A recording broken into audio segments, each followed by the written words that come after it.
Welcome to the Bogues podcast, where you got two miserable fucks, Andrew Bogut and Mike Procopio, speaking to a bunch of other miserable fucks that love listening to two morons talk about the game of basketball. Enough of my lisping. I got to eat. Let's go to work. What do you got, Bogues? Setting the bar low. We're not that silly. I've got a lot right, man. I've got a lot right lately, so I'm going to pat myself on the back. But man, these finals. You never pat yourself on the back. You never pat yourself on the back. Never. For being right, ever. You can't reach your back, so that's a separate issue. But let's be honest. Man, these finals, pro, have been fantastic. I've thoroughly enjoyed the back and forth, the chess games. It's been what you expect. With the finals, I think last finals was similar, Phoenix-Milwaukee, but before that it was kind of, washed one way or the other with the infamous Cleveland-Golden State series. It was, three years in a row, and then the Toronto-Golden State series kind of imploded with injury. It's nice to see these close series, pro. Folks, you know what my favorite part of the series is? Watching 27 assistant coaches on the bench that won't shut the fuck up when they're up 20, giving all suggestions and shit. And then you look at them when they're down 20. Frozen. And they're as quiet as a whore in church with nothing to fucking say. All that fucking energy you have when you're up 20, now you got no fucking suggestions. All right? That's my favorite part of the series. Seriously, though. What else has been funny is Joe Lacob last game, I don't know if you noticed, the owner of the Warriors was sitting 2 seats from Steve Kerr, kind of in the fan seats, but like towards the scorer's table, and you could kind of see his reaction to every shot. Like, say if the Warriors took a bad shot, you'd see his reaction. Yeah. Every possession, he's got his arms in the air, he's shaking his head. It was kind of, I noticed that on the telecast. I'm like, is that Joe Lacob there? It is Joe Lacob, Bob Myers. He's not too happy every possession. Celtics are on the other side. Wick Grossbeck, they used to sit on the baseline. Now he sits.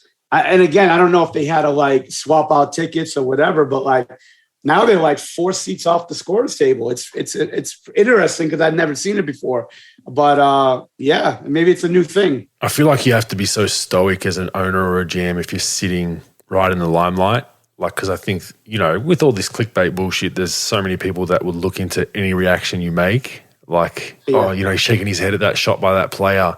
He's reacted poorly to that player's play for the whole game. They're going to trade him. These idiots that write these stupid articles. No doubt. I feel like you sit there, and I've done it in the City Kings games. I try not to get too up and down. I definitely celebrated the championship, but because you're there's eyes on you, and people are going to overthink the good and the bad, right? So you're just do I just kind of sit more still?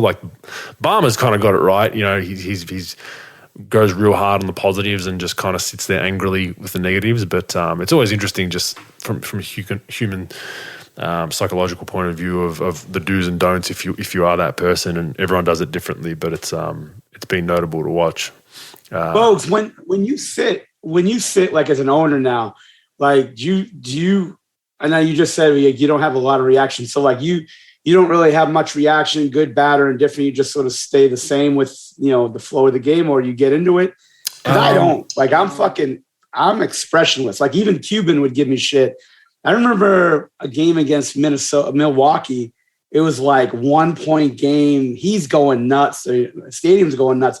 And here I am fucking nothing. I don't know, man. I'm just not into it like that. I just sort of, he goes, well, you're not into this game. I go, you don't really pay me to be into the game. You just pay me to get these young guys better. I'm just enjoying the game, just sort of watching. But I'm not Mr. Up in arms about every basket or missed call. How are you with that stuff? In between, I'll try to, if the refs are right on the baseline, and I try to talk a little bit and be like, hey, that's 3 seconds, that kind of stuff. But I'm not over the top. I don't think. I could be wrong. Could be a perception of myself, right? But I definitely, if there's a big play late in the fourth or a big stop, I'll fist pump, get up, clap my hands, but that's about it. But my co-owner, Paul Smith, he'll turn to the fans and beat his chest, kind of King Kong style, and he really gets into it. But then on the lows, you can really tell he's down. So he's up and down. I get on him a little bit about it, but you love that passion. I'm kind of in between. I'll pick my spots. Sure. If it's a blatantly stupid play, I'll try not to overreact, but be like, come on, what are we doing? And then move on to the next one rather than just being patty the whole time or happy the whole time. I try to mix it up a little bit, but everyone's different. Just a note for the fans out there. that follow games. It's just an interesting thing to observe and watch. And I know Joe Lacob was sitting right there, so just something I noticed. But let's get rolling with the NBA Finals. Let's do it, Bogues. We're going to do each game. So we did game 1 last week. The game 2 wrap, noticeable adjustments. Boston obviously winning game 1. We spoke about that. This was 107-88. It finished. There was noticeable adjustments, especially from the Golden State Warriors. I think Boston didn't have to make too many adjustments because the way it works is you won game 1. You don't want to change too much of what you're doing. You're going to see how the team that lost is going to react. That's how these series work, the back and forth, the chess. But some noticeable ones for Golden State was the physicality. They came out, glaringly physical. Probably, some people said over the top. Some people said borderline fouls. Was what it was. Some were called, some weren't.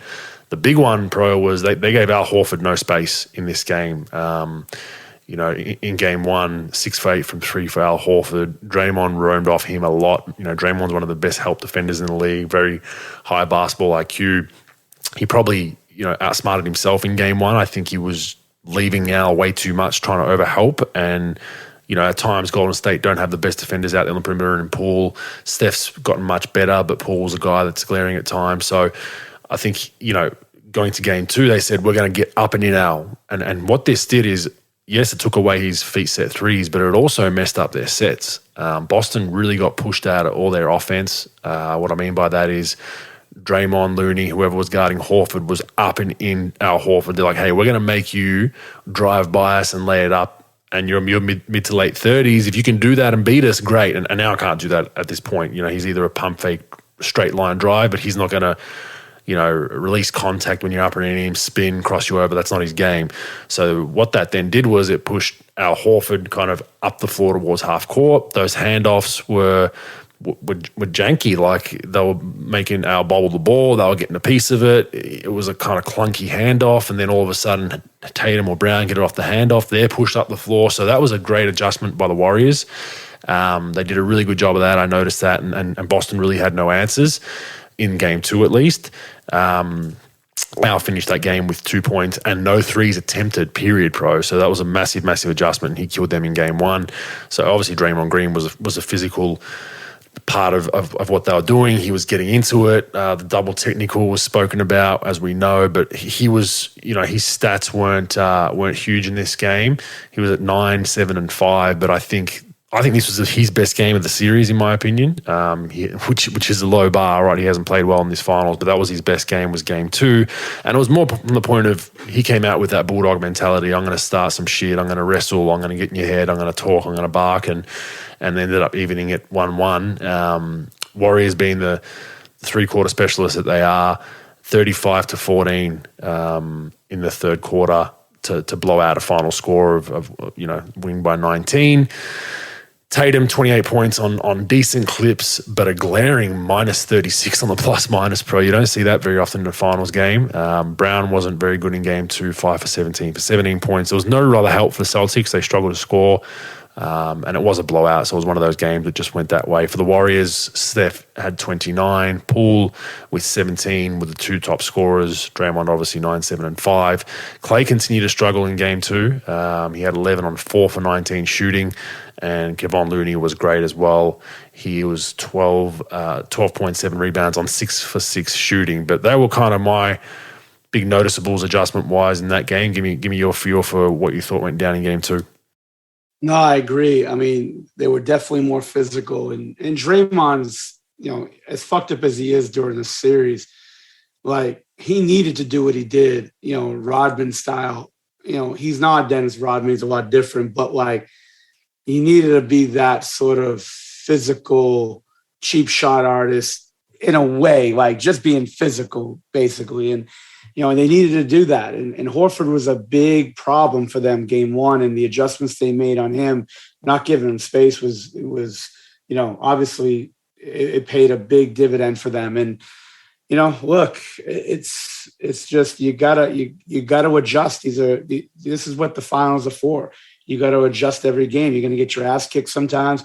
You don't kill yourself about it. You just get to the film. You make those adjustments. I thought Looney was huge. I've got over this series, I I've got throughout the whole playoffs, I've got a different type of respect for Looney's game.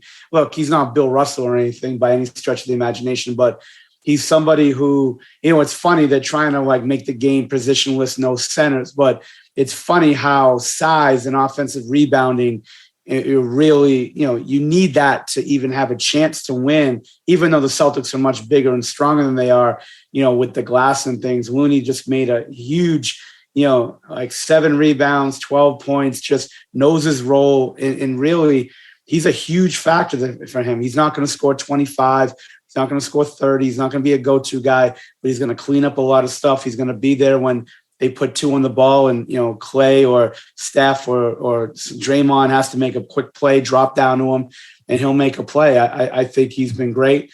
But Boston, look, like Tatum, Tatum minus 36 was weird. I'm not a big plus minus guy. We've talked about it countless times, but I didn't even notice that until I saw the thing.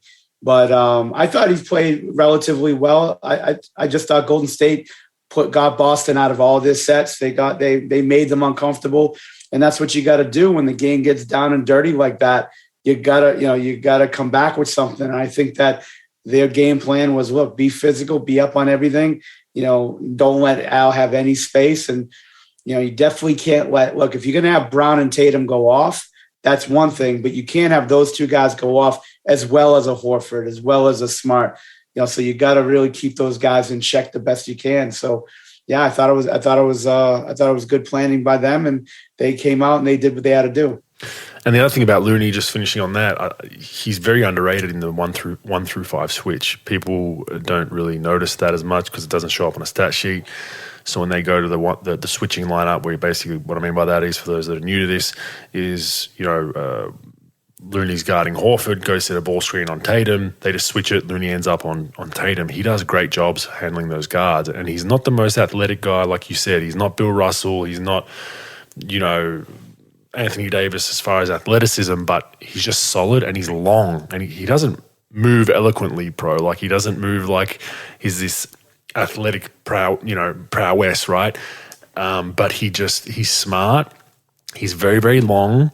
And he just recovers to a lot of stuff. And I remember when I was still with the Warriors, when we played Houston, he did a phenomenal job on the 1 through 5s guarding Harden. And we're just like, whoa, like we didn't know this guy had this, So he's very, very, underrated in that aspect. And he's, like you said with the bigs, I think the Celtics, which we'll get to in a sec, have done a really good job beating up the Warriors. But I think it's made the Warriors not be able to play Draymond Green at the 5 for stretches, just because they need Looney out there, and Looney's been fantastic. So I totally agree. But we move on from game 2 to game 3.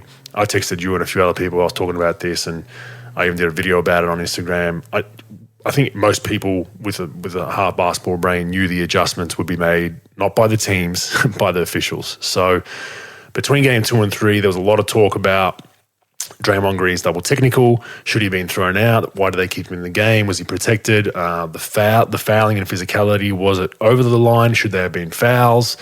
This was getting drummed up, so much so as Udoka made comments on it, which he has to do strategically. It was getting rolled up in the national media, so you knew this was a talking point every minute of the day for the next 2-3 days between the games, right? So you just knew the referees were going to come out and they were going to referee this game very, very tightly from the jump. You just knew it, right? And so much so as it came perfectly true. The Warriors had put Boston in the bonus with 7 minutes left in the first quarter. So that means the Warriors had already fouled 5 times and put the Boston in the bonus. Draymond had 2 early. What usually happens in these playoff series and final series, when that happens, usually your team will kind of come together at quarter time. You adapt. You're like, hey, they're calling it tight. We need to adapt. But for the Warriors, it didn't happen this game. They didn't adapt. They kept on fouling, and I thought Boston did a great job of breaking that pressure, which I thought they would do by ripping through and just trying to get to the basket. And whenever they did, they'd either have a layup or they would get to the free throw line. And so Draymond goes to the bench pretty early as well. The Celtics adjustment, they moved Al from when he was in that trail position in game 1 and he was going into handoffs and free flowing. As we know, game 2, they took him out of that. So now all of a sudden they noticeably had Al and their bigs make quick decisions in the trail. So it's either Al gets to the top of the key, swings it for a ball screen, or goes to a handoff quickly, hands it off, and just gets out of there. So much so they even had Al just get the hell out of the way. They moved Al Horford to the corner for stretches, and this did a fantastic job of keeping Draymond Green guessing. So he he's been hit by Al going 6 for 8 in the first game. That's in Draymond's head. So you put Al Horford in that corner. And what's the NBA rule, bro? With corner 3-point shooters, it's generally you don't leave, stay at home at all costs. So that means it's 4-on-4 for everyone else. What does that do to Draymond? Takes away from what he's trying to do. He's the quarterback of the defense. He wants to help teammates. So now he's like, shit, can I go help? Can I not? I'm stuck in two minds. And I think that was huge. And it was noticeable. Jaylen Brown, Jason Tatum, they turned the corner from the perimeter when this was happening. It was a layup and a dunk, which we haven't seen early in the series because Draymond can't leave Al Horford. He's been punished by it. So I thought that was a great adjustment by Udoka. That they really got Al Horford out of those actions quickly. He wasn't stuck with the ball. And if he did happen to get held up a little bit by some pressure, he'd get rid of it and he would just dive, short roll, and then find his way to the corner. So that was a great adjustment by Udoka. Final quarter of 23-11 for the Celtics capped the game. The Warriors dried up immensely offensively late in that game. They just couldn't get any flow, couldn't score any easy baskets, just to even take some pressure off. Felt like every one of their possessions was a home run three to get back in the game and try to inch back, and it just wasn't working. One thing I really noticed this game was the size, strength, and athleticism of the younger Celtics. It was very noticeable in this game, and They did a fantastic job of Smart's up and Steph. Clay's not really getting a whole lot. And Clay's 6'6", 6'7", 6'8". When he comes off these pin downs against most teams, even if you're trailing him, he gets off a good shot. What I've noticed in this one is he's got Jaylen Brown and Jason Tatum trailing him. Much harder shot to get off. Much harder shot. And they do a fantastic job of chasing over screens. I know the commentators were talking about, at least in game 3, why aren't the bigs up? Why aren't the bigs up to touch? Because I think they have so much confidence with those guards just chasing over, and it's a tough shot. A rear contest from a Tatum or a Brown is a tough shot to make, man. They're long and athletic, and it's not a smaller guy. So they do a good job of that. What do we have here? Statistically, Steph had 31. Clay found his stroke in the third quarter to finish with 25. So I think he shot the ball better in that second half and kept them in the game, but they ended up drying up. But I think that's more, even though they didn't win that game, I think that's an important step for Clay in the whole grand plan of the series because, he hasn't played well at all. Draymond was bad. He even self-reflected on this himself and said he was horrible. He fouled out with 2 points. So he was out of the game. For the Celtics, Marcus Smart and Jaylen Brown were big. 27, 9, and 5 for Brown on great clips, and 24, 7, and 5 for Smart. Tatum, 26 on very poor shooting clips. But one other thing you mentioned, Pro, the big lineup. I call it the AA lineup, not Alcoholics Anonymous, but the anti-analytics lineup. It's been a problem for Golden State, and it's been proven to work for Boston. They've stayed big with Williams and Horford. Now, Pro, this is not allowed in today's NBA. You cannot play two big guys together at the same time. Analytics say it's horrible, especially against the Golden State Warriors.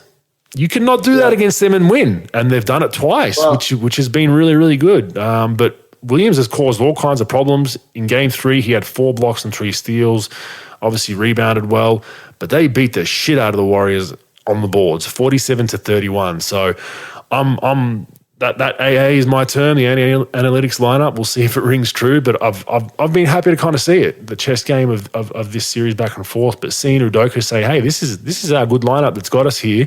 I'm not just going to throw this out of the way, because what happens when Golden State usually goes small, Pro? That every team, 28 teams out of the league, are going to go small to match them. Well, Udoka said, I'm going to stay big, and it's actually worked, Pro. But that's kind of my take on Game 3. Yeah, I mean, look, everything you said was spot on, especially with the adjustments and things. Look, I think the difference maker, the main difference maker, in my opinion, for the Boston Celtics is Robert Williams. When Robert Williams is on the floor, he's at every shot. He's fucking all over the place. Not much of an offensive threat, obviously, but I mean, running the floor, knowing his role, finishing at the rim, blocking shots, rebounding, can switch, makes guys' lives miserable because that activity and his ability to just impact the game defensively. And they got him 4 years at like $48 million in the next 4 years. They got him on a fucking bargain. And yeah.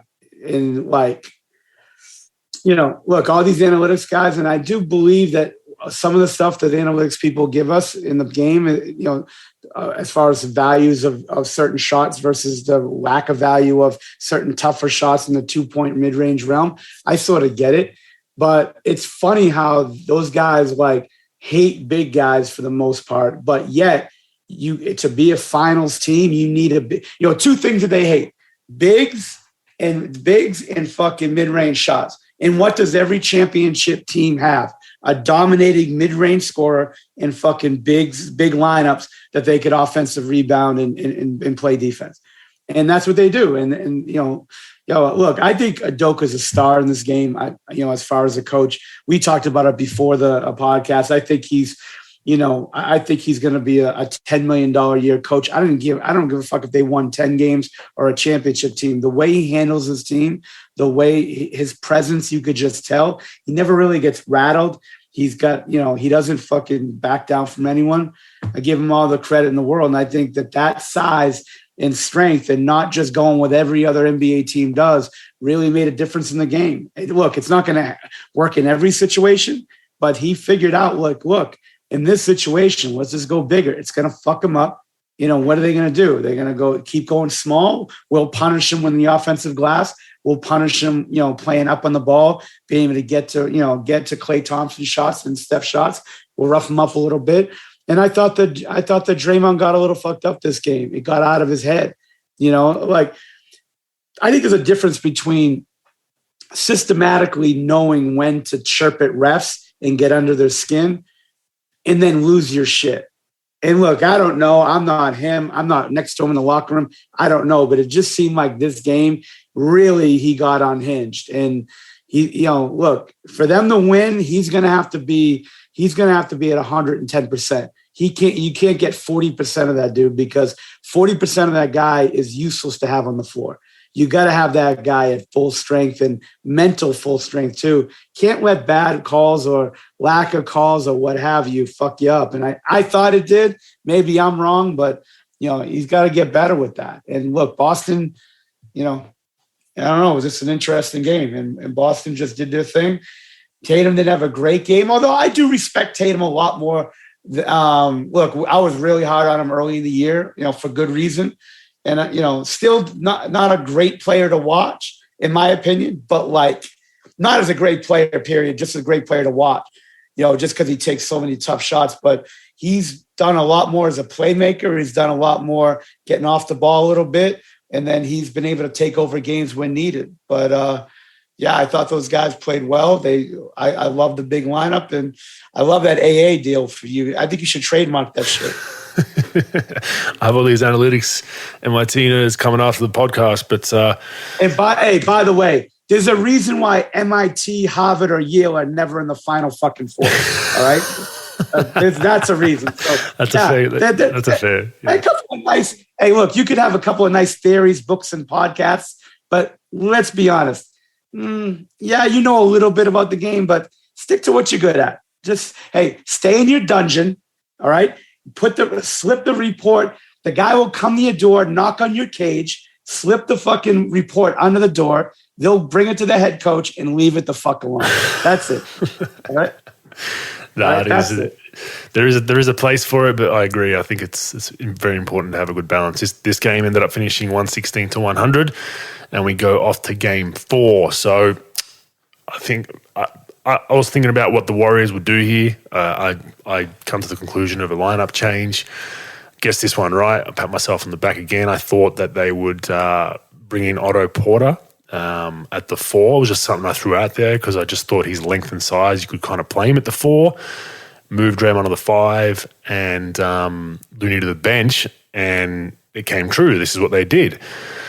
I believe this change, Pro, was not because of Looney's play, but Draymond Green's. Van Gundy mentioned it a little on telecast. I totally agree with him. I think they were trying to move the Draymond to the 5 to try and unlock Draymond, try and get him playing well and confident and back to where the Draymond they need to win a championship. So I don't think the lineup really was Looney, you're playing bad, we're going to bench you. It was trying to free that up a little bit, just trying to change things up. This lineup didn't move the needle for the Warriors. They were down early with it, to be exact. So it didn't really do much. It didn't really do much to unlock Draymond offensively.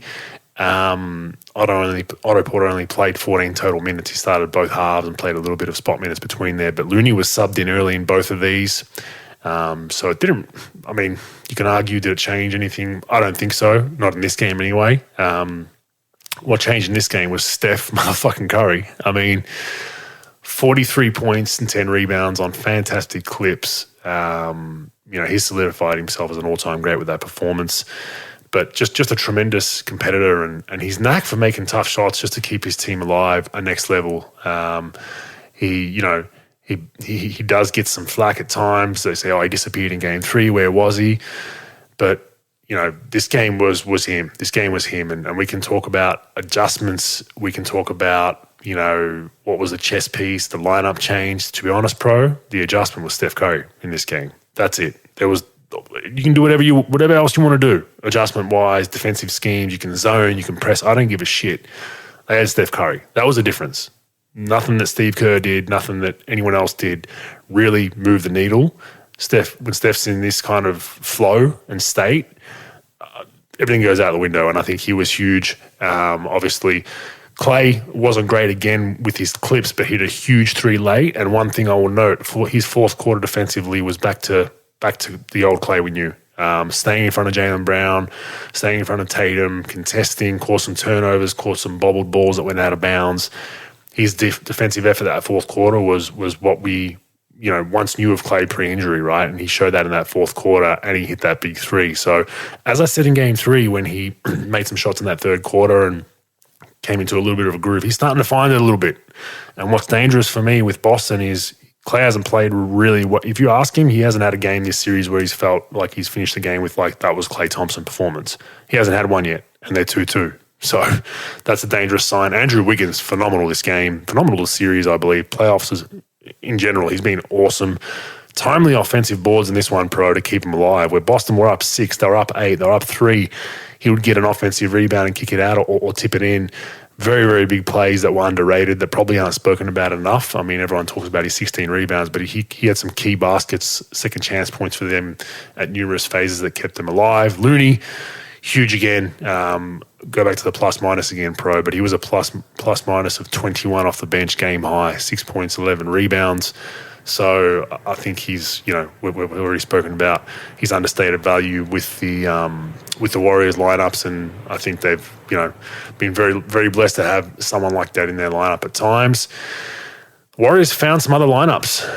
Draymond went to the bench in the fourth, and it really worked well for them. They found some different kinds of lineups, so I think they might try that a little bit more. But like I said, I think those lineups were minuscule compared to what Steph Curry did. Draymond struggles throughout the game, but I think he had some big contributions in the fourth quarter when he came back for that second stint. He finally was crashing the O board and getting second chance points for him.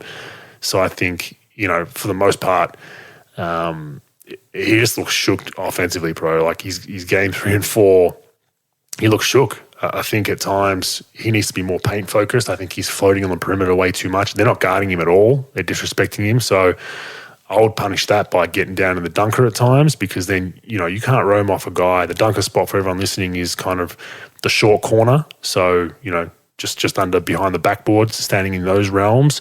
It's not a huge strength of Draymond's, but I think if you've got guys roaming off you constantly, that's where you can punish them and get offensive rebound positioning and set some flare screens and even sprint up to a pick and roll out of that position. I think that's what he needs to do. Just get some easy baskets, get to the free throw line, that kind of stuff. But he definitely needs to fix those offensive woes, because they're going to have to make a tough decision at times. So we'll see if he does that.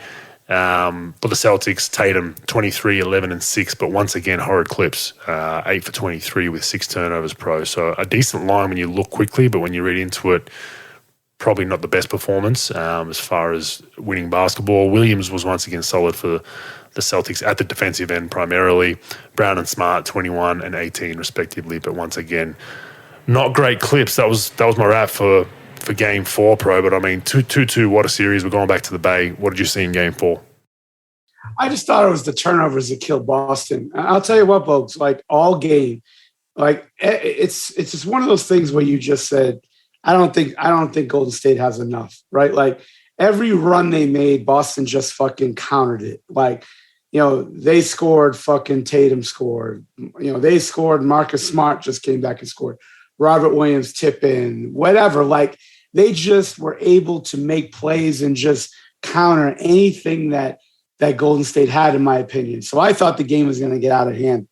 And that all of a sudden, fucking Steph Curry, man, iconic, performance and being able to get back in the game. But I think that like Boston was a little lackadaisical with the ball at the end, turnovers, bad shots, instead of just like, there was no one that really took over the game for them. Look, Tatum, 8 for 23, Smart, 7 for 18, Jaylen Brown's 9 for 19. So there wasn't like anyone that was like phenomenal they could just go to. But you got to go to your horses. You got to go to Brown and Tatum. And you just got to get great shots and great looks. And like, I thought that Golden State did a great job with, when Williams left somebody to get to the rim, like I thought that like, Wiggins and Draymond did a great job following him behind and getting there for offensive rebounding and scoring.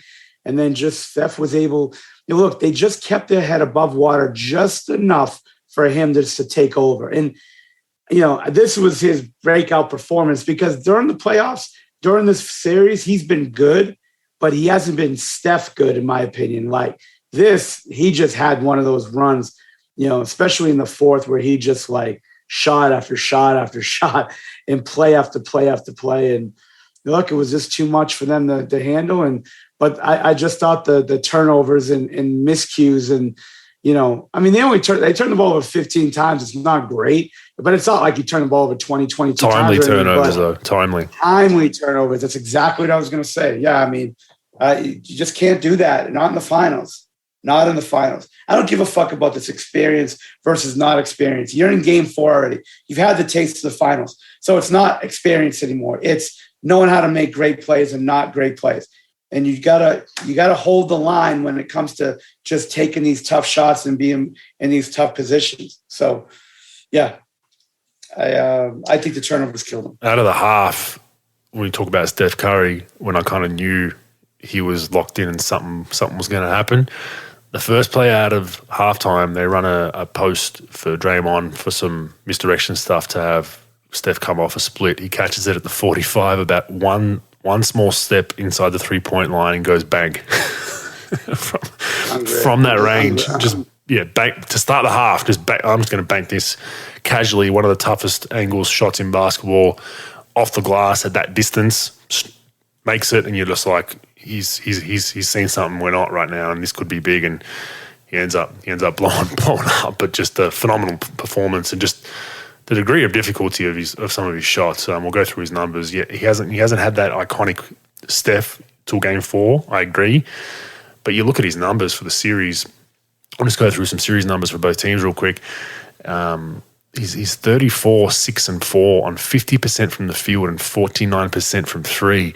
That 49% number from three is just beyond insane when you consider how tough his attempts are, and he's getting hit on a lot of those. There were a few and ones that he fired up about and that we've been, the commentators are talking about.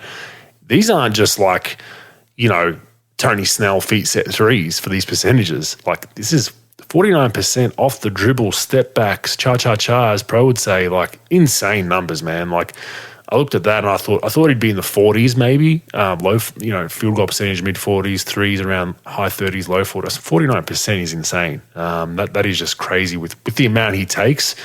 Clay is 17 a night still, but he's mid 30% clips. But I think he's slowly starting to find his little rhythm in this series. He's picking his spots. So I think he's going to have, we all talk about, or everyone talks about Game 6 Clay, late in series Clays when he turns it on. So we'll see. But I think it's the momentum shifting towards that. I think he'll have a few good games coming up late in this series.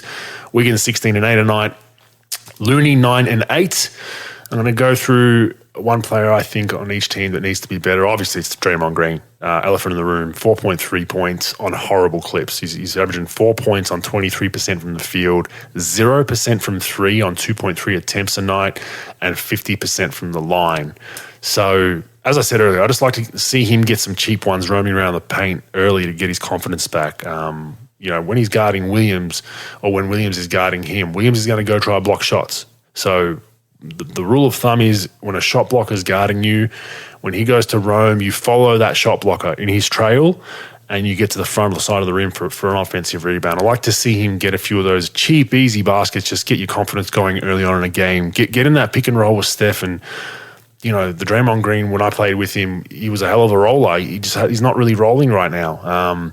He's kind of popping back for handoffs and just floating around the perimeter. So just getting a few of those full steam ahead Draymond Green rolls for a dunk or two free throws, I think will help him. But he definitely he needs to get it going because they can only manage his poor play for so long until Steve Kerr has that tough decision to make. And I know Draymond touched on it on his podcast that he's not one of those guys that's offended if he gets benched. It is what it is. It's the finals. So it's always good to hear that, but doing it's a different thing. He's still an integral part of their team. So for the Celtics, real quick, before I let you go, Pro, Brown and Tatum, get this, Pro, they're averaging exactly the same amount of points and rebounds over 4 games, which I just thought was weird. It's a useless stat, but 22.3 points. That's useful. Yeah, 22.3 points a game exactly to a T and 7.0 rebounds a game, which is just crazy. So Tatum obviously was 7.8 assists on top of that. Brown has been shooting a better clip. He's at 44%. Tatum's at 34%. So I think Brown's arguably been their best player as far as consistency goes. I mean, Tatum does have that 7.8 assists, and I think that's been the growth of his game. When he's not having great games, he's found it, but he is turning it over a fair bit. Smart, 15, 5, and 4. White has with 14 a game, but his clips have gone downhill as the series has worn on. He's at 38% to date. Who needs to be better for me? I think it's Tatum. I think he's a superstar. We know what he's brought, but he's got to get that shooting clip a little bit better and just a little bit less turnovers. He's at 3.5 turnovers a night. If you can get that down to the 2s, get his shooting clips to low 40s, they're going to win. When he has high turnover games, Pro, even throughout the playoffs, if he has a high turnover game, they lose every single game. When he has a low turnover game, they win. Simple as that. But that's kind of the stats wrap. What do you see glaring? Who do you think needs to step up for both teams to get him the trophy? I think Draymond, without question. Draymond Green has to improve. And to be honest, like the rebounding, the playmaking, the assists that he has, I'm good with it. But the screening, like, look, if you're gonna be a little messed up with the offensive game, and Draymond's never been a great offensive player in his life. Like he's been what he had. He's a solid offensive player, but you don't expect him to go off and be carrying teams offensively. But you have to be dominating in at least one thing. And I think when he can be dominating is his screen setting for sure. And because I like the tough, rough stuff. I do like that because it is intimidating. It really is because, it's hard when that guy's coming at you and he's going to hit you with something, either if the ref's looking or not, it's you definitely have to think about him and look at him. But I think his screen setting, be a guy who's going to set pulverizing screens to fuck people up, either to fuck them up or to force switches. And then, like you said, punish those smaller players by being able to operate in that, that short roll situation or even in the dunker spot. But just set horrifically legal screens and be able to operate out of that. But he just has to be him. Like I think there's a difference between being a tough guy and being a villain. Like you could be that tough guy that everybody hates to play against, but it just seems like he wants to be that villain so badly. Again, I don't know. I'm just spitballing here, but it just seems like that. He just gets too caught up in it with the referees, fans, everything. He just has to be him. I mean, he's a brilliant player, but he just has to like channel it the right way, in my opinion. And then for Boston, like Tatum just has to be like more efficient. I think efficiency for him, he's got to, he just has to be efficient. The 8 for 23s, like that stuff, he's got to, look, you could have one of those games, but now your team, you lost home court advantage, and he's going to need him to really be efficient. I think Jaylen Brown's taken a big step in his game this playoff, especially in the finals, but efficiency is big. Like Tatum has to have one of those dominating games where he can go like 11 for 17, on top of what he's doing assist-wise, low turnover. I mean, that's easy to say and ask for, but I think efficiency for him, he's got to take great shots. He's got to like hunt great shots. And yeah, he's got to put his head down, low shot clock, low game clock, and try to make a play. But, he's got to be just more efficient, and he's got to come to play like that. And that's just sort of what I think out of those two teams and who's got to step up. Yeah. The adjustments for game 5 for me, questions I have, does the AA lineup stay? That's a question that, I think people will be asking. I think it does, but that's one question. For Boston, where can Boston go on the bench to find something? I mean, Grant Williams hasn't been great this series. Can they find something from that bench? Does the rotation stay the same? That's probably, it is 2-2. They might not be in panic mode. Do the Warriors stick with Draymond Green and play in the same minutes? That's another question I have. Does he still play high 30s, low 40s? I don't know. I think there's probably a tweak there to maybe get him in the low 30s. I really liked Payton, and I think his minutes have been big. He's only playing limited minutes, but he's a bigger rebounder than his size. He's athletic. He's a fantastic defender. I just think it gives Steph and Clay a little bit of a rest to find maybe a bit more offensive legs by putting Payton on whoever's hot out of Brown and Tatum at times, even Smart. So they're the questions I have. I don't think there's going to be immense adjustments coming from either team because it's 2-2. It's 0-0 essentially. But do you see any big adjustments coming for Game 5, Pro? No, I just think moving the ball, not letting the ball stick, setting those screens early, just I don't think there's a lot of changes to be made. Just take care of the ball, make sure plays. Don't, just again hunt the great shot versus the, those contested shots early. Those things pile up. I think you just have to play. Look, you just have to play efficient, winning basketball. Move the ball, defend without fouling, take good shots, make the extra pass. Straight line drive, force 2 on the ball, make a play for somebody else, and that's it. I don't see a huge adjustment there. I think you just keep Draymond and keep rolling with him. But look, he's a champion. He knows he's got to be better. And I think you just roll with him because of his experience, his toughness. I think they've got more options off the bench than Boston's got. Boston's got very limited options. They're 8 deep, if that. And those last 2 guys in the rotation, Williams and Pritchard, those guys just got to make open shots. They got to consistently make open shots when the ball swung to them. Those are the plays they got to make. Derek White's sort of a wild card. You never know, but we'll see what happens. I think one adjustment if I'm Boston, I go to a soft blitz or a medium blitz with Steph Curry handling the ball. I'm not on a drop anymore after what he did last game or a 1-5 switch. I think Steph's gotten much better, or he's really good at if you just hard blitz him. I think there's a bit of a problem there because you've got Draymond going downhill 4-on-3 and he generally makes that right decision.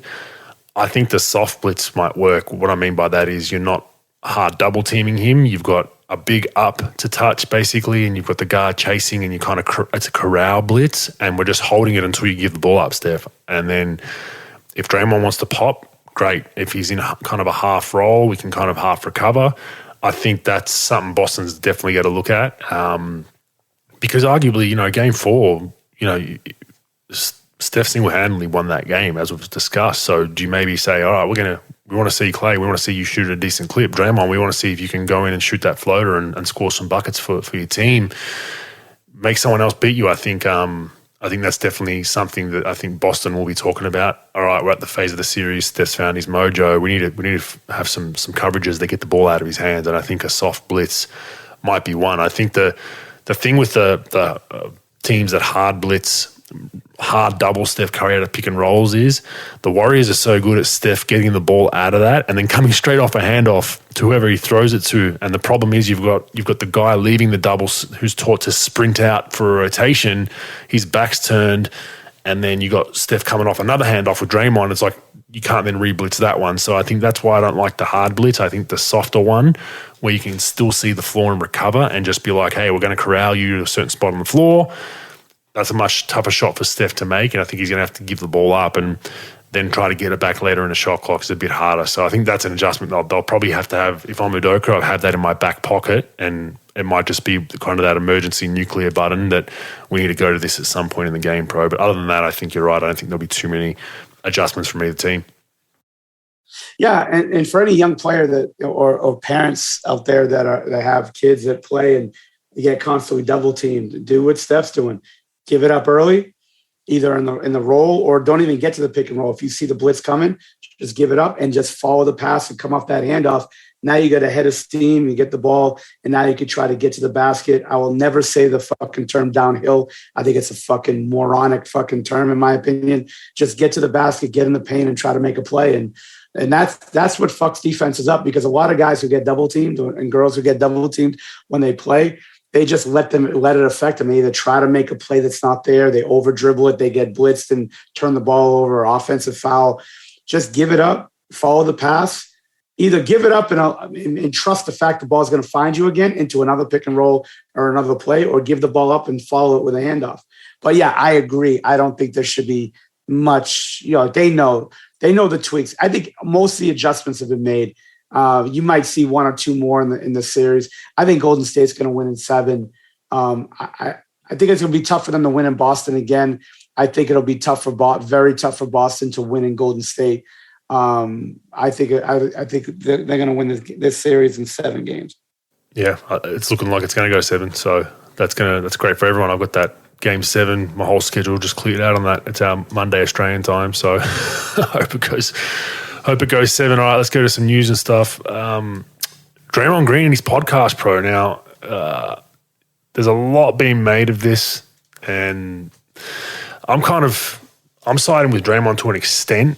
So everyone's saying Draymond shouldn't be doing his podcast. It's the NBA Finals. He should be locked in. There's a lot of downtime between games. And if he wants to go and vent and talk about the game and discuss the game, it's the same as what he'd be doing in a press conference. It's the same answers. There's people saying, is he giving intel? I don't think he is. I've listened to a few of them. I'd much rather Draymond Green sit in his hotel room or his house for the 30, 40 minutes that he talks about basketball than out in a strip club till 5 a.m., out with the boys, out with the fellas, whatever, right? So that's the first thing. Look, I think it's put more pressure on him, definitely. So that would be my only argument against, would be like, by doing this, people are talking about him more, talking about how bad he's playing, and then it's he's just pouring more pressure on him. But he's the kind of guy that generally likes that and generally responds from it. But I think it's just been made it's just been made into a mountain out of a molehill, the old saying, and I don't think it's that big of a deal. I like that cliche. Look at you. I love it. But it's, I'm just seeing people talking about it.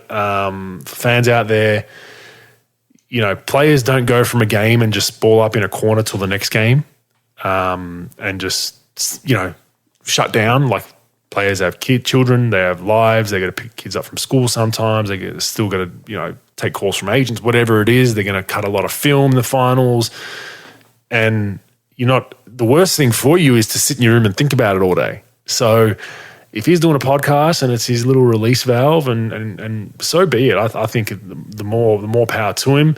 And I just don't think, he's done it the whole playoffs. And it's only become an issue now because he's had to. It was, he's playing bad because of the podcast. Well, what about the playoffs? Like, he had some great games in every series. No one was saying shit then. So I think it's been a little nitty picky.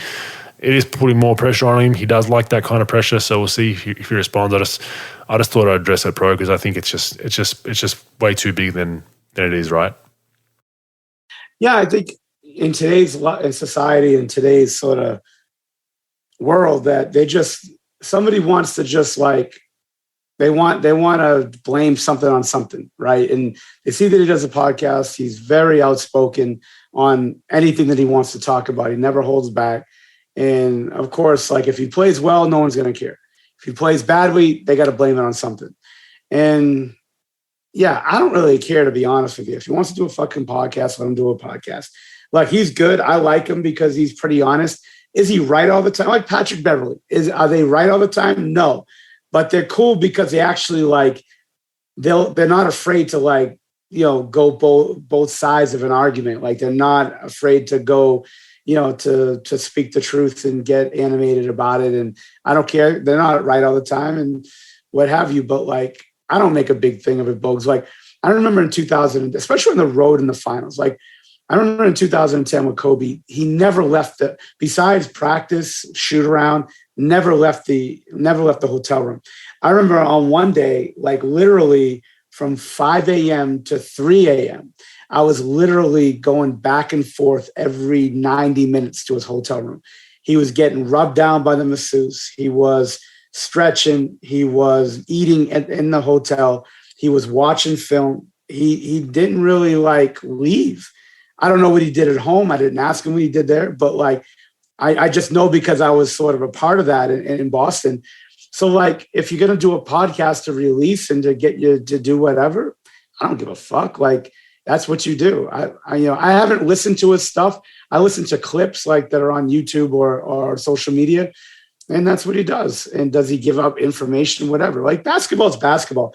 You can give me a whole, like, look, sometimes teams, no one runs anything anymore. Like, what intel are you going to give up? That you're going to fucking come and try to fucking kick somebody's ass? Like, that's not intel. That's just fucking what you're saying. I don't think it's no different to a press conference, bro. That's my point. It's like some players give a 30-minute press conference. It's like he's doing it for his own branding, okay? But it's like, if people think he's playing bad because he's doing a podcast, I don't think that's it. I think it's more, you're playing bad, shut up, we don't want to hear from you. Where it's like, okay, well, so does that go with, should he eat a certain meal if he played bad or played good? Should he drive a certain route? Should he, if you want to nitpick on certain things, like, oh, he missed a layup in warm-ups, that's why he played. Like, it's never ending if you want to go that nitpicky. So I thought I'd bring that up because I just don't think, being fellow podcasters, would I do under in the finals? Probably not. I wouldn't. I'm different to Draymond, but I think he has every right to do it. So the more the merrier, and I think it's good for him to be able to do a long-form review of the game, and I think some people appreciate it, some don't. But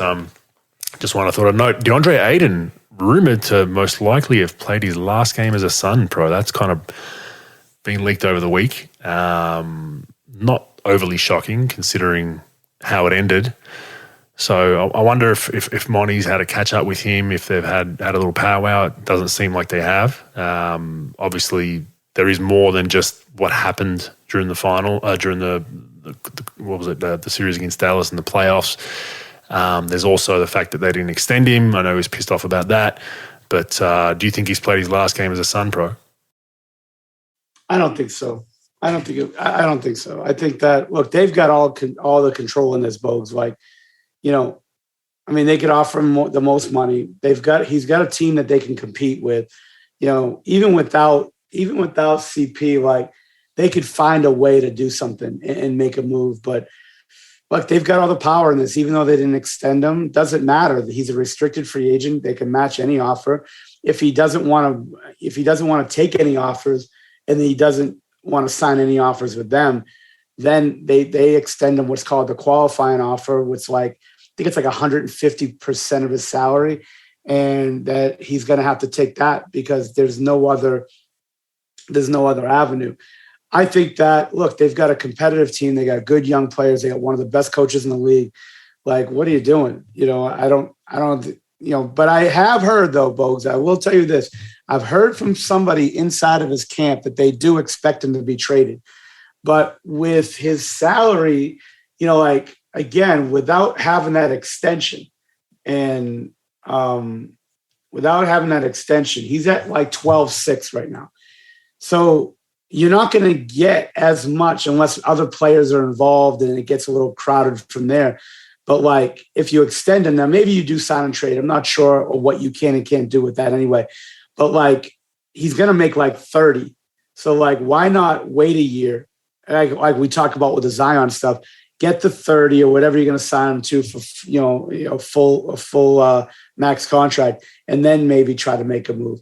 I think all this chatter, I don't think there's anything that like either side that you can't come back from. I think that they've got a good team. They've had great success. They came up a little short. That whole contract thing. Yeah, I mean, it's a little pissy when you don't offer him the contract. I don't know if they didn't offer it to him or they offered him a low number. Low number. I forgot. Usually, I think they started low and yeah, it just broke down. Yeah. Look, the guy's one of the worst owners in pro fucking sports. Of course, of course it's going to be fucking. Of course he's going to fuck that up, right? But it's still, they could just come back and say, look, here's the full max. Let's go to work. They're just too good. It's a good organization. It's a good, like we all know, Bogues, right? In the NBA, it's really hard to find this. It's really hard to find a winning situation you have a chance to win a championship in. You're going to make as much money as you want. It's a great fucking place to live, right? And you have a great coach that has and a management team that's put some good pieces and drafted pretty well. It's really hard to fucking find all that. And plus the media is not killing it. So it's not like New York. It's not like LA. It's not like Miami. It's not like that's like Dallas-like, except the winning part. Well, now they're winning, but like that's like Dallas. It's like great place to live, winning, good coach, good management, except the owner. That's a fucking joke. Everything else is pretty fucking good. I don't think he's going to leave, Bogues. I think it's a lot of chatter. I think a lot of people like to talk like that. Hey, I could be completely wrong, but they've got all the power in it. I don't know why he would want to leave. He's young, pro, and he's young, and we do things almost silly. There is the pride fact of what happened in that conference final, in the semifinals, and that could play a part. The other one could be that he doesn't want to continue to play a role. Like he is a glorified role player on that team, whether he likes it or not. As of current, the ball's in Chris Paul's hands for the majority. Devin Booker's their number one scorer. They got other wings that shoot a lot of threes. Maybe he thinks, I want to go somewhere where I'm 1-2. That could be the other thing, and if you've got people in his camp, as we all know, which he will, that, man, they're screwing you, you need more touches, you'd be 20-20 if you got touches, blah, blah, blah, blah, blah. Even though they're winning, I think the winning maybe is taken for granted because they've been there the last 2 or 3 years where he's like, hang on a second, maybe I do want to be the man somewhere. So that could be the other factor, pro, and that happens with younger players, that they maybe realize it when it's too late. Yeah, I mean, trust me, it's a lot better here than going to like Indiana where you're going to have to retool or go to, maybe it goes to Portland. I don't know. Like it's, look, you always think the grass is greener, and maybe it is in some situations, but there aren't many situations. There's about 6 situations that have a chance to win the championship every year, maybe. And you're in one of them. Like you said, they're young guys. We all do it. Young people, we always do dumb things. And maybe he's not thinking about it. Hey, maybe there's some shit going that we don't know about. Again, you don't really know until you live in a situation. You're with that guy every day, what he's going through. I don't know. I just think that he's a focal point of that team. And he's a big part of it, even though like Booker and Paul usually get a lot of the press. But he's got to understand that, look, Paul's going to be gone in a year or two. And Booker's going to be there. It's going to be him and Booker. They got Bridges, and then they got a lot of other, interchangeable parts like Crowder and, like Crowder, Cam Johnson and whatnot. And, you can make some deals with that, but I don't know, man. I never tell a person how to feel. So if he feels a certain way, thinks he's got to go, then he's got to go. Time will tell. I hope he stays as well, but strange things happen. Quinn Snyder is gone. We spoke about this last week and it happened a day later. Steps down after 8 seasons as head coach. The glaring quote for him was, I'm not leaving for any other reason other than they need a new voice. My tenure is over here and I hope they can move on. And he made a note of saying there's no bad blood from either side. It was just a matter of, I think things just need to get better. So interesting that they've moved on. Like I said, does he know something we don't? Is Donovan out? I mean, Gobert out. On top of this, pro, there's some Gobert for Vucevic rumors are heating up, which is an interesting one. I don't think Utah are great as great as Gobert is in the paint, they're not great defensively on the perimeter, and Vucevic is definitely not a great defensive big man. So that's an interesting one for Utah. And I think Chicago need more offense. So it's an interesting one when you look at that. But you think Quinn's just going to take a nice little hiatus for a season, like everyone, go see the EuroLeague games, go to different NBA cities, or do you think he's got something lined up to go bang relatively soon? What I would think would be something is, I don't know. That's a good one. Maybe there's just some intel out there that, look, he can go to New York at some point. Maybe if Donovan stays another year. Here's what I think is going to happen. I think that Mitchell will be gone at some point.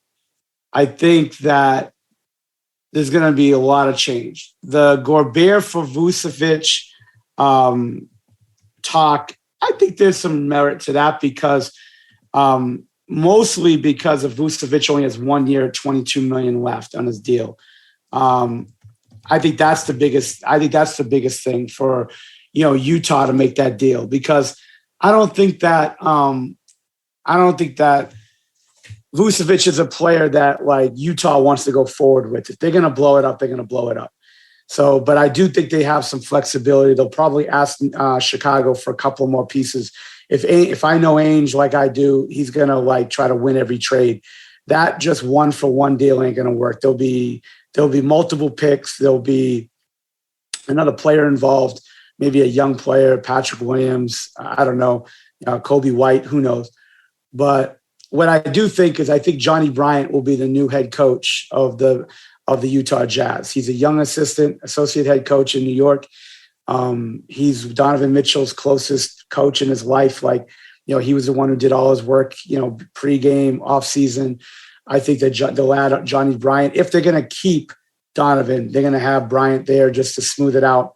And then they're probably going to move Gobert for something and then just move a bunch of other pieces around and see, maybe pull a Portland where they're just going to pull pieces and they just, rotate around Mitchell. If after a year that doesn't work and New York struggles and they move on from Thibodeau, I could see them hiring Quinn Snyder, giving him, biggest contract that we've seen in a long time for a coach, and maybe trying to get Donovan Mitchell to go. Because I've heard that they like each other.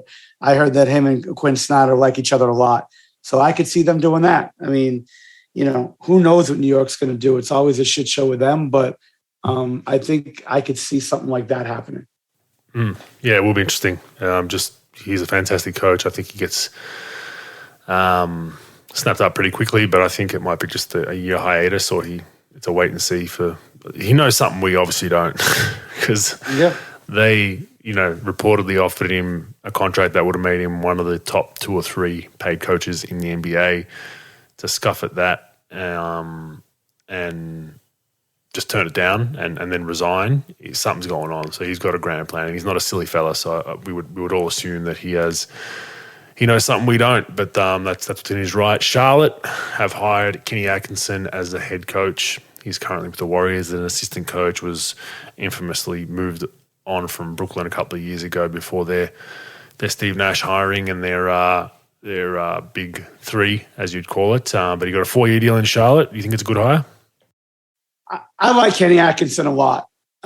He's a bright mind. He did a good job in Brooklyn. I thought he was a good coach. He's hard on guys. He's like a Mike Malone clone, more like that. He's very hard on guys. And I have a problem with it only because Ball had such a problem with the last coaching staff. You saw it multiple times late in the year, those guys going at it. And if you're not, the only thing about D'Antoni is D'Antoni doesn't give a fuck. All he gives a fuck about is running that offense, getting shots up every 2.5 seconds. He doesn't guys could cuss him out. Guys could be happy, unhappy. Staff could be happy. Staff could be unhappy. He doesn't really give a fuck. He's just going to all right, and just going to let it roll off his back. With someone like Kenny's confrontational at some points, and he's not going to back down. He's a tough motherfucker. He's really good with that. But that may be problematic with Ball, because Ball's their number 1 asset. Ball is their franchise player going forward.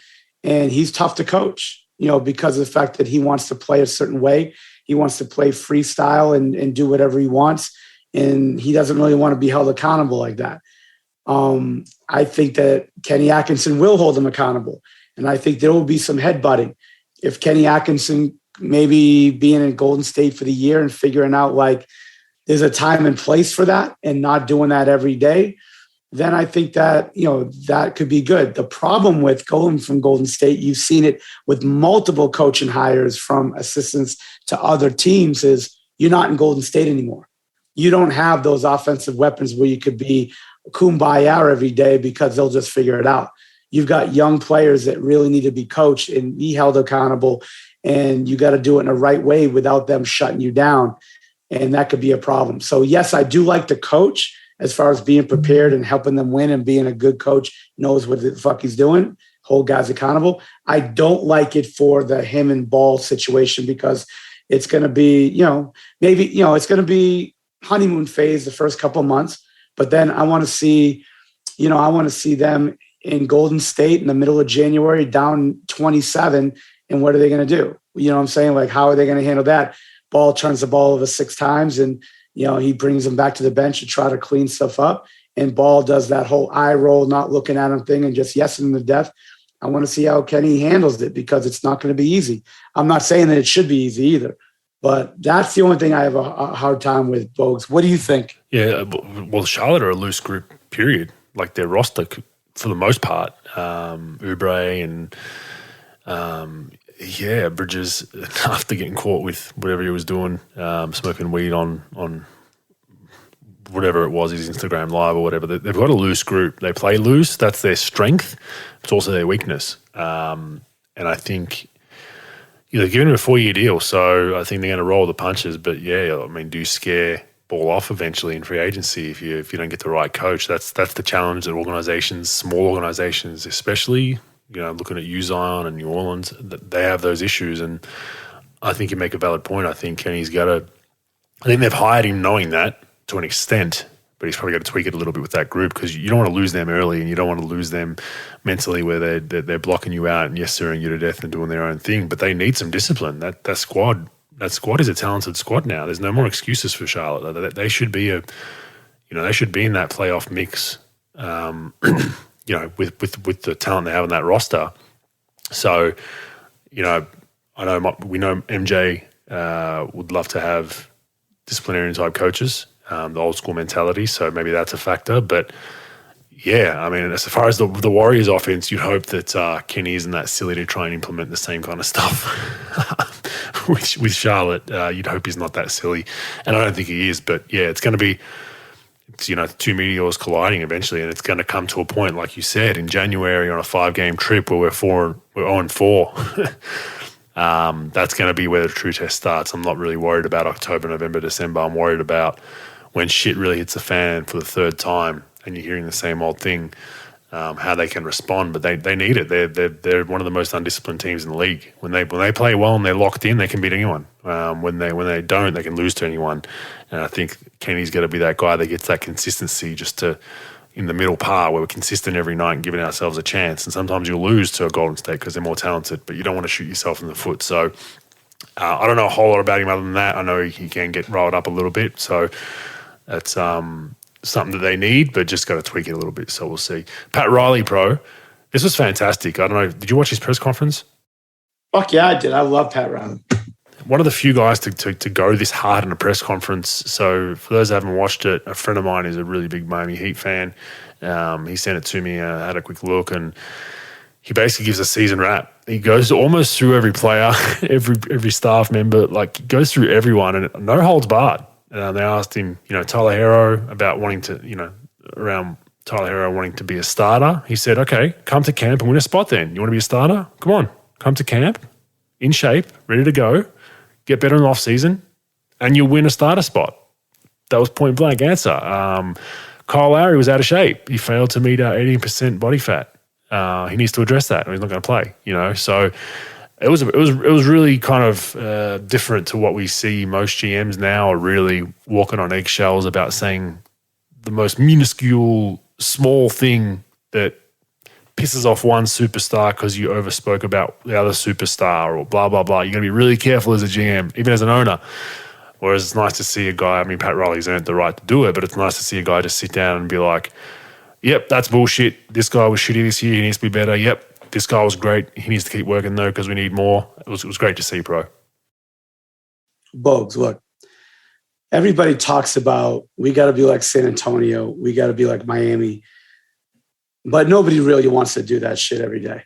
Like when the first sign of a problem comes, they revert right back to doing what they always do. And they always talk about it the Spurs way, doing it the Hawks way, the Pacers way, the Bulls way, the whatever way, right?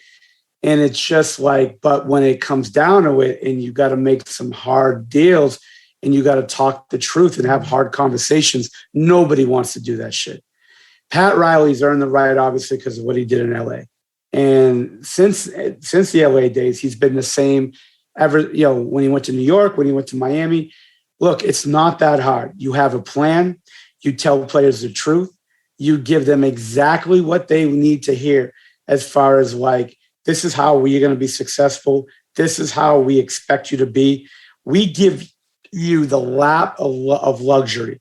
We give you shitloads of money to live like a cajillionaire for the rest of your life.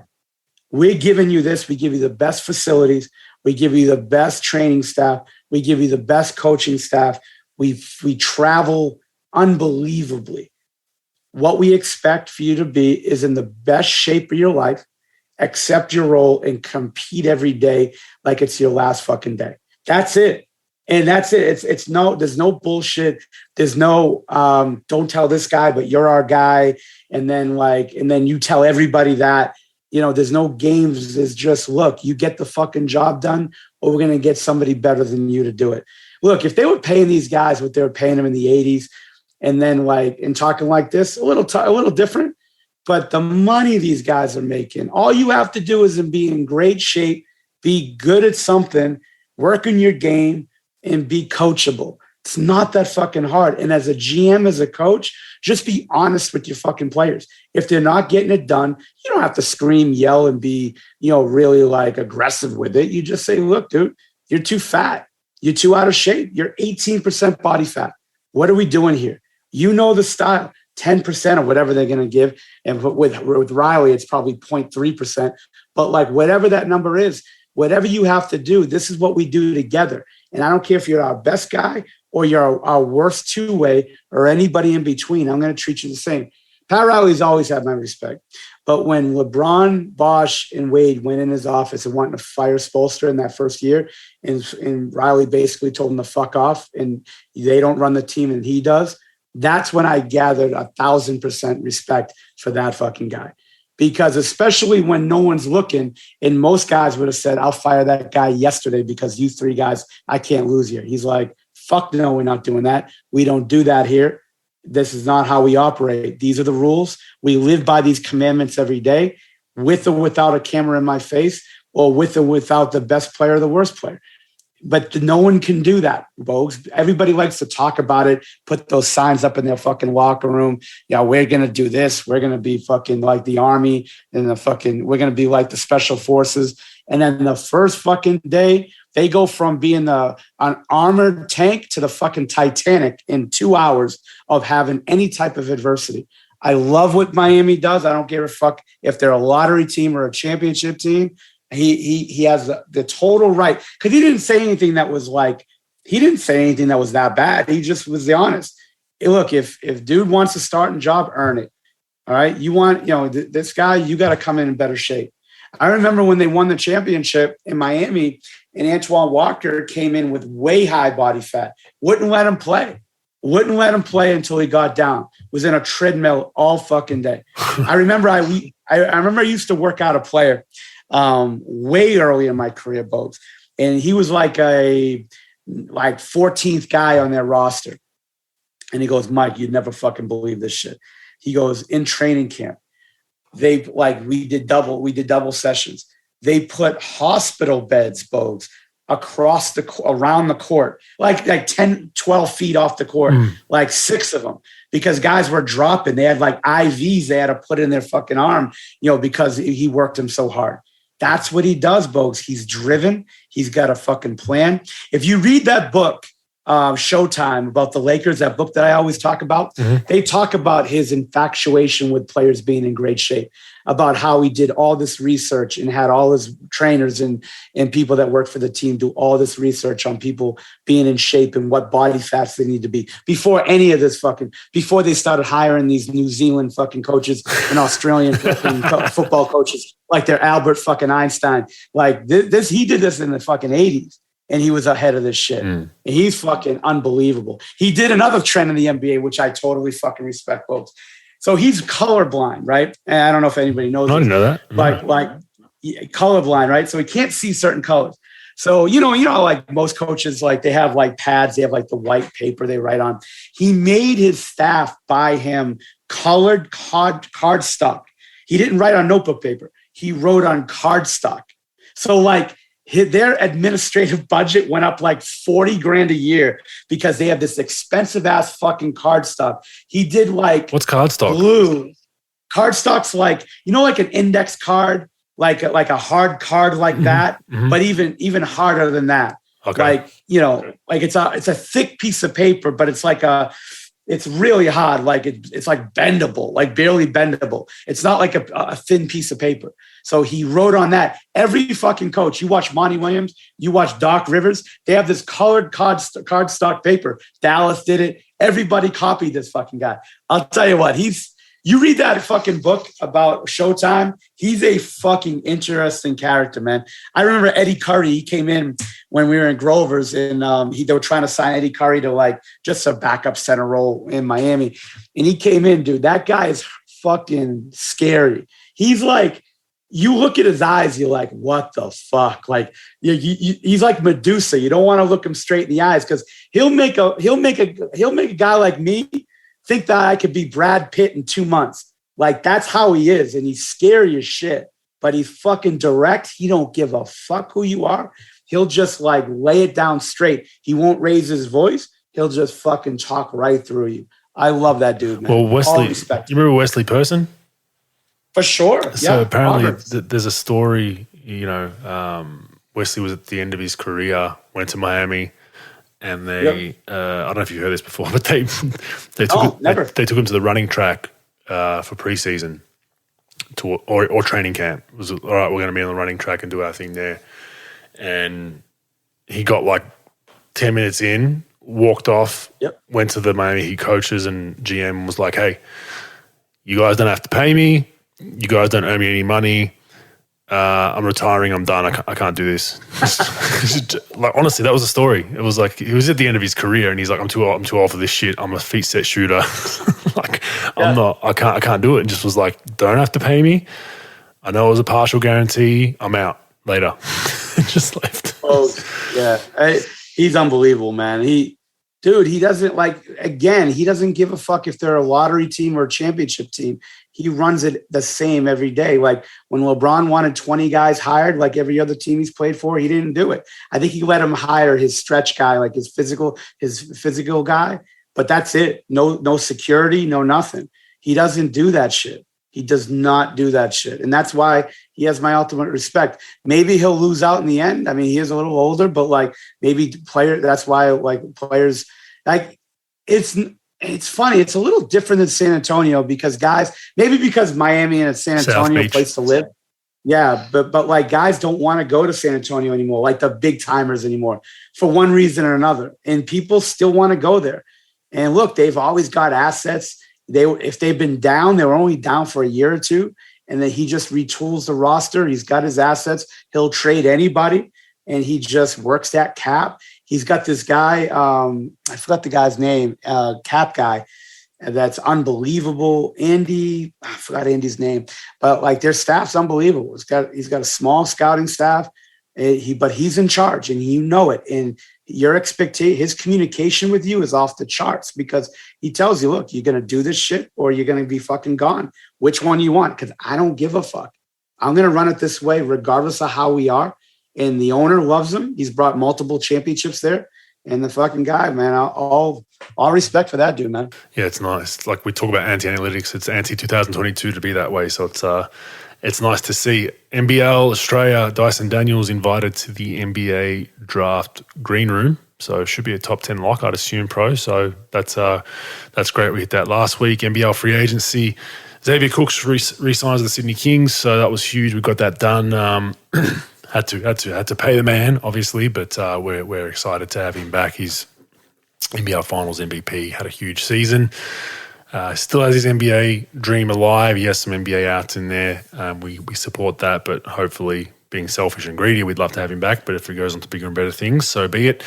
We signed Kwat Noi, who was a fringe NBA prospect at one point 3 or 4 years ago. He's dealt with some injuries. We got him from Cairns. We think he's a steal pro. He wasn't healthy last season. His weight got up there a little bit, but he's playing here in the minor league. He's playing well. We think we can help his body get him better with our staff. So we're excited for that. Trying to get him back on track. Cleveland and Franks to Adelaide, which was the worst kept secret in the NBL, was finally announced. We talked about that last week. Big import spend for them. So they're pulling out all the big guns, and they're also rumoured to be going after Xavier Mumford. So not messing around at the City of Churches Pro. They are spending a lot of money. Josh Majette is back in Tassie. Huge signing, integral part of their toughness and the way they play. I think he was huge for him. He's got that chip on his shoulder. He'll fight you. He'll talk shit. So I think that was huge. I'm hearing Adams will not be back in Tasmania, not on his current asking money anyway. I'm hearing he's asking for a big bag of money that Tasmania are not willing to pay. We'd love to see him back in the league, but I doubt that's going to be with Tasmania. Tahir McCall back in Cairns. Good fun player to watch. So well done on Cairns bringing him back. Cam Glidden, New Zealand was interesting. Just a feet-set Australian shooter. Pretty good off pin down. So he's gone to New Zealand along with Isaiah Aliafa from Southeast Melbourne. They're more of the bigger names. There's a few small other signings, but not real noisemakers that have moved. So that has been, pretty interesting as far as, here in Tasmania, brought Majette back, but no Adams. So that's it with the NBL Pro. Not a whole lot of news right now. I'll tell one thing that I'll add. The Josh Majette wins the Ryan Brokeroff, I look like I'm an accountant / Starbucks barista award. So I just want to let you know that he will win that award. Congratulations to you. I wish you many, many, much prosperity in life. I mean, it really helped Brokeroff in his career. I think that he'll do wonderful things in the rest of his career. He's an angry accountant, like the actual movie, though. Yes. Majette is. Yes. Brokoff's not really angry, but Majette gets angry, man. He'll take those glasses off and fight you. So, Brokeroff, Ryan got mad at me once because it was like the first I can't help myself, Bogues. And it's probably the reason why I don't have a job. Like the first time I worked out, I said, hey, what time you got to be back at Starbucks? He goes, enough of that, all right? Can we just work out? Yeah. I thought he was going to knock me the fuck. That's the most he ever gets mad. He never really wants to fight you, but it was fucking hilarious. Because everybody was busting his balls. Then he gets me. You usually want to get me first. He got me, everyone's giving him shit. And then he gets on the court with me. And then that's it. I love Brokeroff. But yes, Majette, congratulations to you. I'm sorry, Bogues, I cut you up. No, you're all good. All good. We're going on to useful or useless. This segment, Pro, is brought to you by Dabble. So Dabble is betting meets social media. Remember we spoke about it last week. Download the Dabble app. You can follow all your friends and mates, stalk the experts, trending tipsters like myself who haven't got a whole lot right lately, but I'm trying my best. But it's pretty cool. You can scroll through any bets you like and instant copy them in one tap to your profile on your betting account. You can get alerts when your friends and tipsters place bets, and there's also an online forum to chat with, if you want to go on the basketball forum or horse racing, whatever your passion is, you can have a chat and get a feel for what people are liking and not liking. You can also give people shit about their bad tips and also, give kudos to those who hit some out of the park. So download the Dabble app. I'm on there, Andrew Bogut, all one word. Make sure you go and download it. It's good fun. And remember, you got to dabble socially and gamble responsibly. Pro, we want responsibility, don't we? So download Dabble. But anyway, let's go on to our stats, useful or useless. The Warriors, Pro, are 6-0 after a loss this postseason. They haven't lost 2 straight since March. Pretty useful. Very useful. They get punched in the face, they punch back, and funnily enough, Boston I believe in the playoffs have not lost 2 in a row. So 2 meteors colliding, pro, but very, very useful. I like that one. Just shows you that they're both good teams about making adjustments and bouncing back. Warriors' best lineup this postseason with a minimum of 10 minutes, or minimum of 10 minutes on the floor. Steph, Clay, Poole, Wiggins, and Looney. Useful, useless. I don't know. I guess it's not useless. Fuck it. I don't know. Bogues, what do you think? I think it's useful. It has to be a minimum of 10 minutes, so it is pretty useful to see from the fact of how integral Draymond Green's been the last, almost decade, that he's not in that. He's not in that. Wiggins is at the 4 and Looney at the 5. So that's the only reason I thought it was useful. I think that's a glaring one. Kevon Looney has the highest plus minus in the finals, pro, plus 36 out of both teams. Useful, useless. Stick that plus minus up your fucking ass. I can care less about useless plus minus, folks. Yes. What do you got, bud? I think it's useful just for the fact that Looney's not Bill Russell, as the great pro once said, but he does a lot of good things, and when he's on the court, he's having an impact. So I like it. Most finals wins as a trio. Steph Curry, Klay Thompson, Draymond Green together have 19 finals wins. There's one other trio that had 19. Who is that, bro? Had 19, huh? Yep. Which is a league history best, I believe. Post Bill Russell era, I must mention. Post Bill Russell era, 19 finals. Appearances as a trio. Yeah, wins as a trio. Wins as a trio. Okay. Oh, fuck. Oh, it'd probably have to be, I would say Bulls, but they shuffled that lineup so much you couldn't. I would say Ginobili, Parker, Duncan. Bang. Yep, they're on 19. Oh, wow. Yep, good one. And Steph, Clay, and Draymond have tied them. So they win one more game, I believe, since the Russell era. We're not including that because he had those Celtics teams. They're going to have an opportunity to break that record for the last X amount of years post Russell. So that's a useful, useless, pro. I would say that's useful. I mean, shit. I mean, to say that they fucking won 19 games and yeah, I mean, because they're carrying the fucking mail. Now, if you told me like Steph's brother-in-law, Looney, and like Jordan Poole, I would say, well, yeah, they did, but those other guys had to carry the mail. I would say useless. And no offense to those guys, don't get it wrong. But like, I would say that those guys, because they carried the mail and had to do it, and they had to reshuffle that lineup a little bit and those players they got coming through, and they still did that, I would say useful. What would you say, Bo? Yeah, useful as well. I think they've been the mainstays and they've tweaked around it. Now, some people will argue that you could replace Draymond with someone else. It could still probably work, but he's got the runs on the board. So I don't agree with that, especially, in the previous runs, he was still a very, very big part of it, winning those championships. Al Horford made 21 threes in his first 8 seasons. He has made 40 this playoffs, pro. Useful, useless. It's useful. It's just sort of how the game goes. Like when the game, it's funny. I'm working out a guy. I worked out one of the top high school kids in the country who's an Al Horford clone, ironically from Gainesville, where University of Florida is.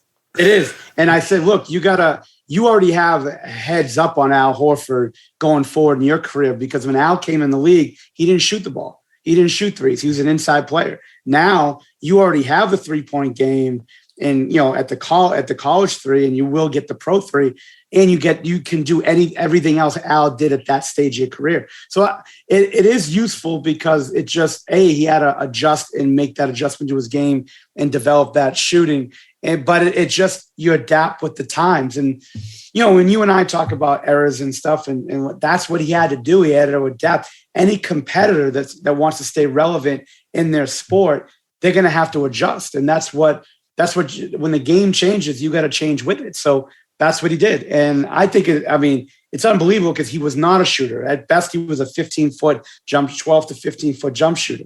But I think that I think that being able to do that and making all these threes at a high clip, it says a lot about what he did and the work that he did, and whoever developed his shot for him and helped him do that is great. What do you say, Bogues? Yeah, useful just to see the trajectory of his career change just based on the three ball. And like you said, kids now know that coming up through, you got to at least have that in your repertoire, even as a 5-man. So huge strides first day, and it doesn't need you don't need to have it coming straight away to a league as a rookie, or whether you're a freshman in college. You can work towards it, and this is a prime example. Like 8 seasons, 21 threes, and then 40 total for this playoffs.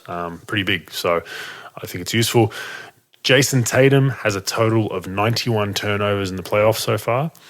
4 more, and he passes LeBron for the all-time record in a playoff run. Useful or useless?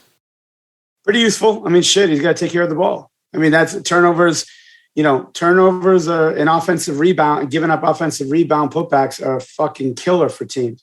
And he's got to do better. I definitely think it's useful. Agree, useful. They're all usefuls. We hit them out of the park today. Fact or fake news, Pro? What do you have?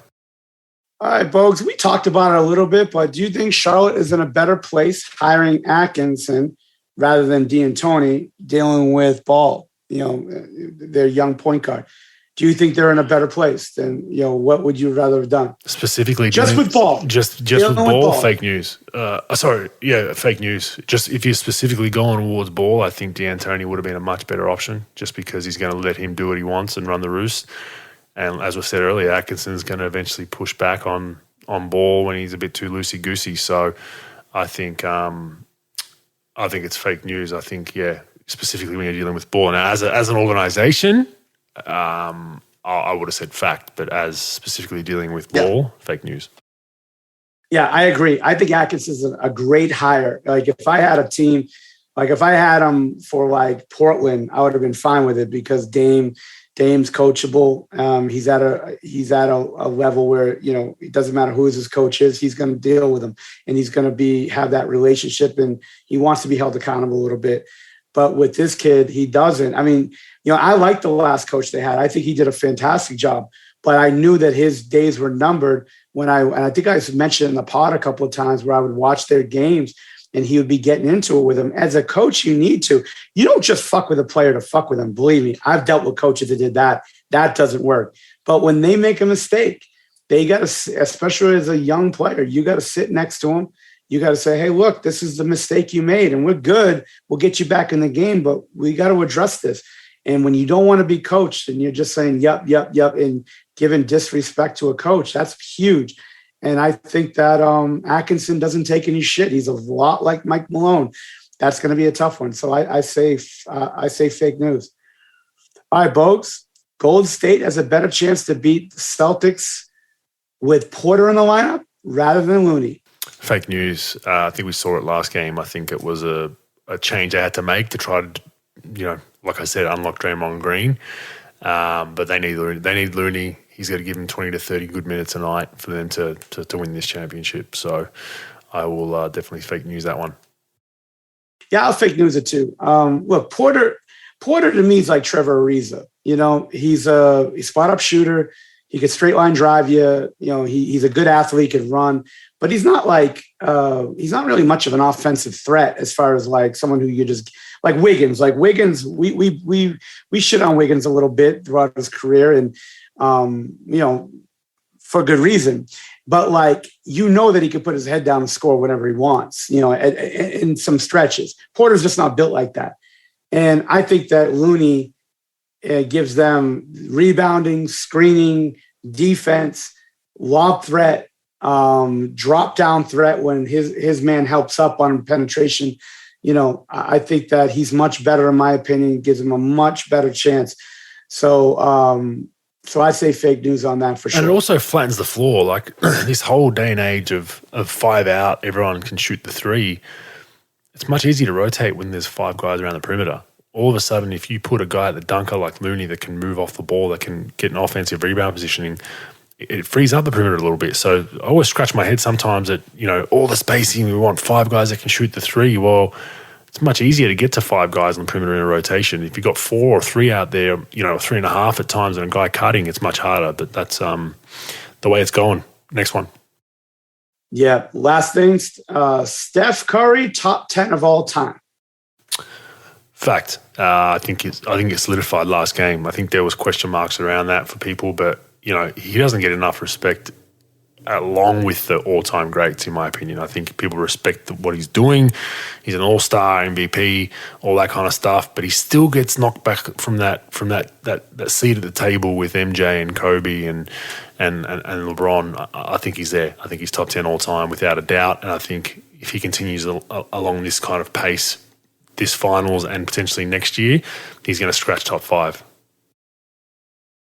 Yeah, Bogues, I say fake news, and look, it's not about disrespecting him. It's not about disrespecting him, in my opinion.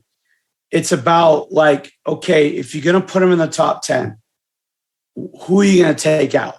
And this is a fact of fake news question. It's not something that it's not like, we'll probably discuss this in the offseason. Well, who do you have? You got MJ, Kobe, LeBron, Kareem, Shaq. Who else? Hakeem. Bill Russell, we got Chamberlain, Russell. Here's the one for me that I would probably say, like Larry Bird. The way he dominated the game, I would put him in there. Where probably the one guy or the two guys, I would say the last 3 in the top 10 would be Steph, would be Olajuwon, and would be Tim Duncan. Those 3 guys are probably got to get locked in a closet and see who comes out. And look, just like anything else, and we always talk about it, if you like Steph, you like Steph. If you don't, you don't. And there are guys that you could put in there that are like, all right, these guys are motherfuckers. So that to me is tough. I would say I have him above Kobe at this point. I have him above Kobe at this point, and that might be controversial. I have him based on championships. His numbers, we stated last week, circle back for those Kobe fans, his numbers are better in the playoffs. Steph's are. Even rebounding, which is you scratch your head at. But Steph changed the game. He's literally changed the game. And for better and worse, like you got high school kids launching threes from half court, right? It's just schemes, adjustments, they just don't affect him, and that's why I think he's in that top 10, because every team's scheming to stop him, and he still goes out there and has these kind of performances and numbers. Whereas I think that there are a few guys at times in that top 10 that needed to, those games where Kobe shot the ball horribly and just kept going. Whereas I think Steph's just got that balance of maybe, okay, I'm gonna really drag the defense out and make my teammates better. So I just think as a whole, he's changed the game with the way he shoots the ball for the history of the game. Like there's no one like him. Whereas some of these other guys in the top 10 are like for like. Like you compare like a Hakeem and Shaq, dominant big men, different skill sets, but did they, Shaq changed the game with strength, Hakeem changed it with skill, but Steph's just on a whole nother level as far as that goes. So that's what I grade as well. But it is a controversial debate.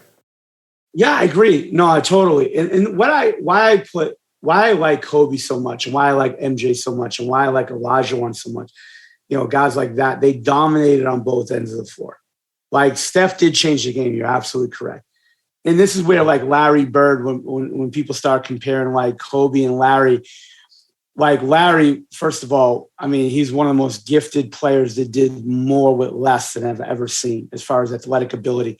But like Kobe being like 11-time first team all defense, or all defensive. I don't know if he was first team all 11, but like how he dominated the game on both sides of the floor. And Olajuwon changed it offensively for bigs, being able to face up and do some of the things he did. And he also was a very dominating defensive player as well. Look, like you said, Bogues, you have Curry in there. I don't, but I don't think you putting him in there, like, you're like, what? It's not like you said, put Seth Curry in there or something. No offense to Seth, but you know what I'm saying? Like you're putting a dominating player who changed the game.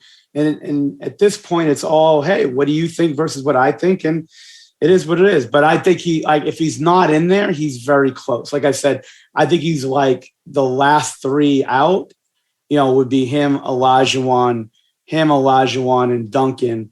and then you just got to pick what you value most. And the metric is it championships? Is it numbers? Yeah, I get you. I mean, I just think based on he's not in that conversation enough. Put it that way. So I think I like to see him at least be discussed in that conversation. He's not, and I'll tell you what he does, and what he's been doing in his career is very Jordan-esque. As far as like you just watch him in awe. Some guys score 40 on 38 shots, but like the shots that he makes, the plays that he makes, of course, you're not going to see much defensive highlights, but what he does offensively is very Jordan-esque. It's just like you're in awe sometimes of what he can do. So I agree. Like, I don't think he does get spoken enough about, being in the all-time greats like that. But yeah, he is. I mean, he's a pleasure to watch, and I'm glad that we're going to have him for a few more years. Okay, and I have one for you, Pro. I snuck up on you. Oh shit! Being the Boston crony that you are, I'll ask you this one. But you've been very critical of Golden State over the years. But go ahead. I digress. I have. I was on Draymond on this podcast. He might send me a message. Fact or fake news, Pro? Brad Stevens' legacy is affected if the Celtics win a championship. Fake news. I don't think that the media is going to attack him like that. And he's the GM who made the moves that made them a championship team. Now, he didn't get them the main players. Ainge did that. But he made those trades to get Horford. He made those moves at All-Star break to get White and get some guys out of town. So, yes, it does get affected because most of the same team was there. I don't think the media attacks him like that because they love him like that. So I do not think he gets affected. Does some people in barbershops start making that sort of putting two to two together on that? Yeah, I think so. But I don't think the media is going to attack him like that. Well, what do you think, though? But what do you think? Do you think his legacy should be affected based on the fact that he couldn't get this essentially the same roster to a final? Yeah, I think when you're talking about it, that he couldn't get those guys, even though you have limited control over like guys' attitudes as far as like how they see the game and how to be winning players.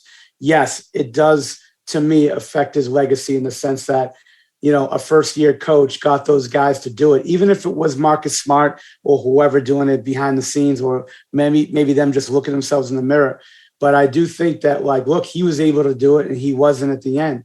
Hey, look, Brad Stevens had a lot of accolades, made it the Eastern Conference Finals multiple times, never was able to sort of get over the hump, but he did do well, but he just couldn't get especially Tatum.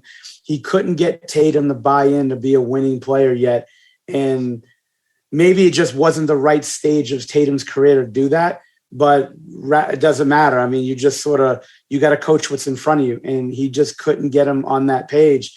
And that to me, I think it affects his coaching for sure, a little bit. I think it does. In fact, I think it does to an extent. There's question marks asked because it's relatively the same roster. Yes, they are further on, but it's just an interesting one that someone brought up to me. So shout out for that DM on Instagram. I think it was a valid fact or fake news. I liked it. So that is it, Pro. Another week. I'm looking forward to these games. One of them I've got a dentist on Friday, which I'm pretty pissed about. And I can't get out of this damn dentist because I've delayed it so many times. So I'm going to disconnect from the world and speed home at the speed limit, of course, and try to watch it delayed. And I bet you some arsehole will call or text me and ruin it for me. So that's my journey this week, but I'm looking forward to these games, Pro. But have a great week, and we'll see you all next week. See you guys later.